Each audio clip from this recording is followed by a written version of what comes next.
discussing how the European superstate will improve and will benefit Europe as a whole in terms of home affairs and external affairs. Before I get into that, I will address a few points the opposition brought up. They started out by saying that, define what kind of integration we mean. The motion kind of implies that, there'll be European superstate. I mean, the entire continent of Europe will become one state and one nation. It'll pretty much be similar to what the United States is right now. That is, a large federal government with different states that have their own state government, and within that they have their local government, etc., etc., etc. Now, they also tapped a point on, how Caesar was talking about the EU needs to unify so that they can become help guide the very volatile Arab areas towards democracy. And they said they attacked this by saying that, there's already democracy in the EU. That's not the point we're trying to make. Yes, there is democracy within in Europe, parts of Europe, etc. But the idea is Europe is right next to the Middle East. The Middle East has been in a state of crisis for a very long time. The idea is if Europe is via a European superstate, which I will prove how they will be more stable, the stability will help the Middle East become more democratically viable. Their model was also quite flawed. Moving on. The idea that we will extend the economic integration that already exists is good. Yes, we are also proposing that. However, you cannot propose further economic integration without putting in political integration as well, because someone has to make sure all this takes place. You cannot say that yes, we will pool all our money together, but we will not pool our ability to control this money together. It makes absolutely no sense, which is why so far the EU has been kind of sort of a disaster. The economic union has so far been a bit of a conundrum.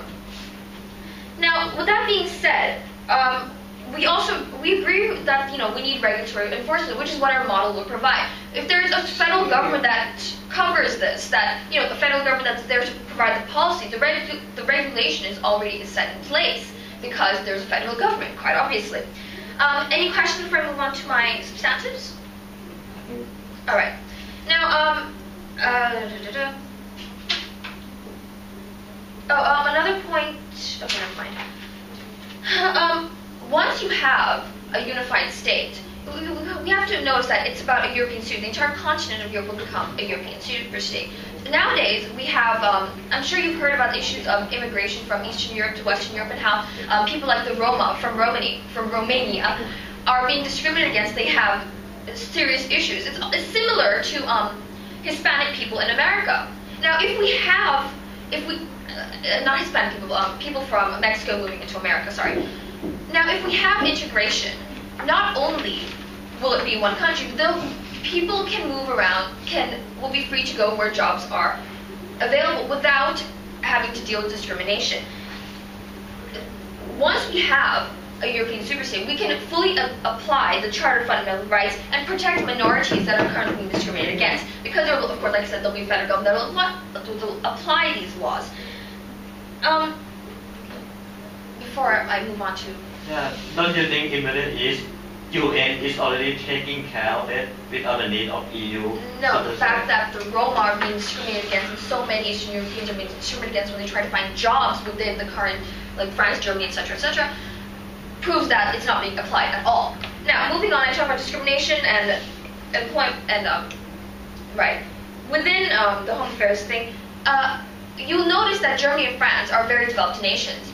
The fact is, there's no more room for growth, economically speaking. They can't really, stimulate much economic growth because they've reached a plateau where there is not much growth. Once you have economic integration, you have less developed countries like those in Eastern Europe within the European state. Once you have them, there's freer movement of resources within this economic union. Companies, governments, etc., in France and Germany, more developed countries, can invest in Eastern Europe, use the resources that are pretty much available, and help develop those areas. And there'll be greater economic activity, and that help pull the EU out of this financial crisis they've gone into. My second point is external affairs. Like Caesar was saying, how how there's been, the rise of the BRIC nations, Brazil, Russia, India, China. Europe needs to assert itself as an international power. In recent years, because of financial crisis and so on, they're kind of losing on grounds of international relations. They're losing their ability to throw their weight around in international discourse, so to speak. Once you have a European institute today, all these countries that are losing power can come together and pool their power and have a greater voice in international discourse. A great example of this is, say, the situation in Syria.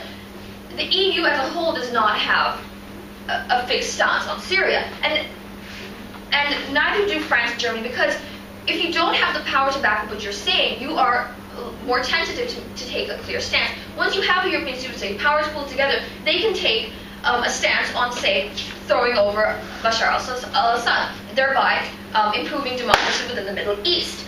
To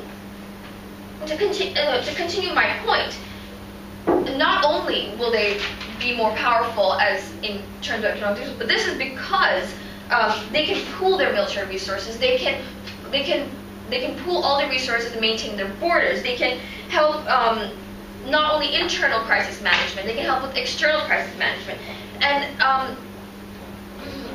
as a country, and the entire population will be 450 million people, they will be able to maintain their status as superpowers, as a collective superpower that can compete with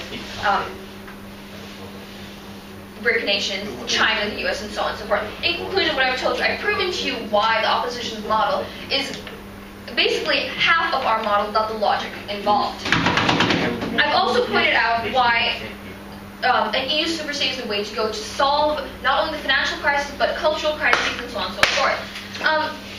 And I'll also point out how it'll help them maintain their relevance on a global field.